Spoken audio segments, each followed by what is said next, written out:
Olá, meu nome é Ana Luísa e vou apresentar a experiência 1 da disciplina EE301 sobre materiais condutores e isolantes, realizada junto com Alexandre Wan. O objetivo dessa experiência foi observar o comportamento da impedância de materiais condutores e isolantes. Para tal, foram realizados 4 experimentos. O primeiro experimento consiste na medida de capacitância. Primeiramente, mediu-se a capacitância de um capacitor comercial com diferentes dispositivos.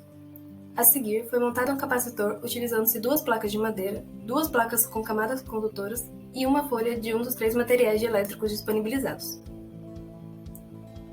Para o capacitor comercial, foram encontrados valores próximos a 1000 nanofarads no multímetro, ponte e ponte digital, e foi encontrado um fator de dissipação de 0,005.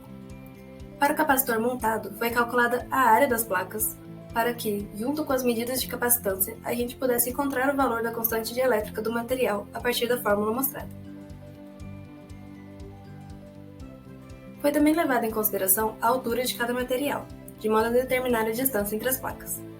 As capacitâncias e o fator de dissipação medidos na década digital estão na tabela mostrada. Com esses valores e as fórmulas exibidas, foi possível calcular a constante dielétrica dos materiais e o fator de qualidade, sendo que o material Pine-Con-Myler possui maior constante dielétrica e maior fator de qualidade, enquanto a fibra comercial teve o menor fator de qualidade. Fisicamente, a constante dielétrica de um material consiste na razão entre a capacitância do capacitor com o material dielétrico entre as placas e a capacitância do capacitor com vácuo em vez do material dielétrico. Ou seja, a constante dielétrica de um material também pode ser representada pela permissividade dielétrica dela e a permissividade dielétrica do vácuo, razão pela qual também é chamada de permissividade relativa do material. O segundo experimento consiste na medida da tensão por corrente em materiais dielétricos. Para isso, foram colocados diferentes materiais dielétricos entre os 2 eletrodos, os quais foram conectados a uma fonte de tensão. Um multímetro foi utilizado para medir a corrente que passa pelo circuito. Primeiramente, foram feitas medições com os materiais secos. Para o Prespan, o ponto de ruptura aconteceu em 3.500 volts.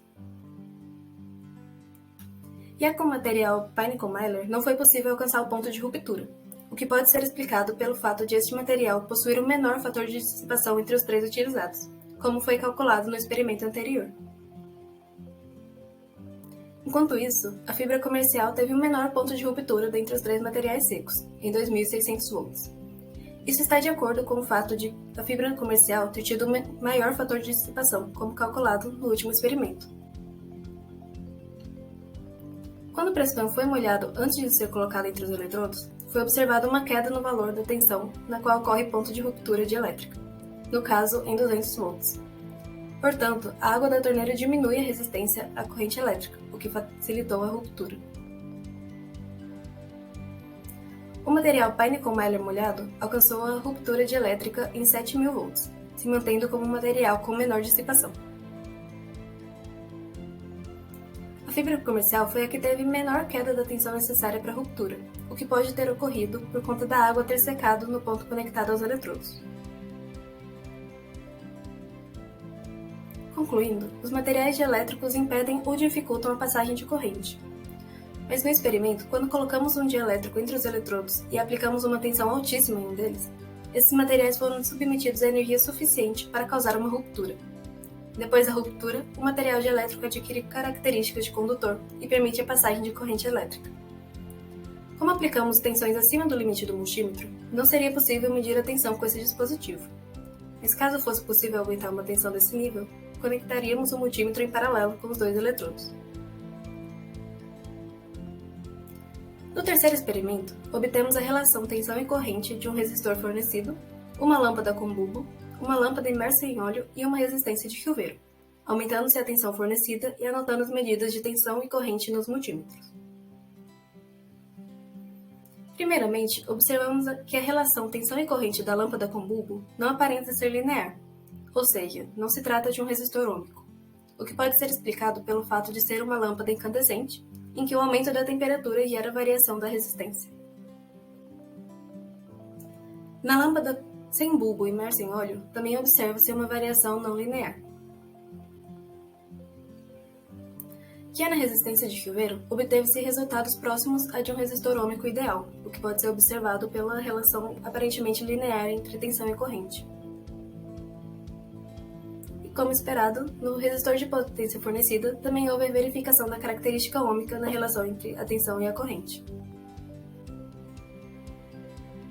A função do bulbo de vidro nas lâmpadas é isolar o calor gerado pelo filamento de metal do ambiente externo, o que pode ser notado quando comparamos a sensação térmica que tivemos nos experimentos com lâmpada com bulbo de vidro e com o resistor de chuveiro sem o bulbo.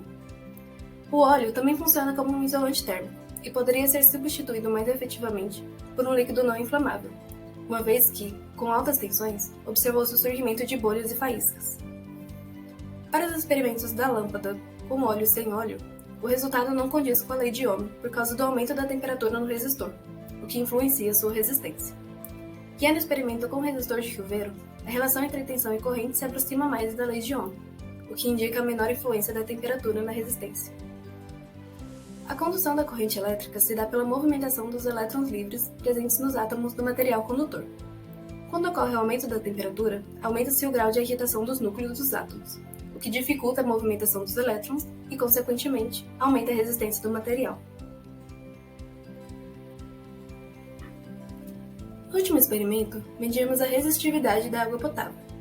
Em uma bacia com água, colocamos duas barras a 4 distâncias diferentes.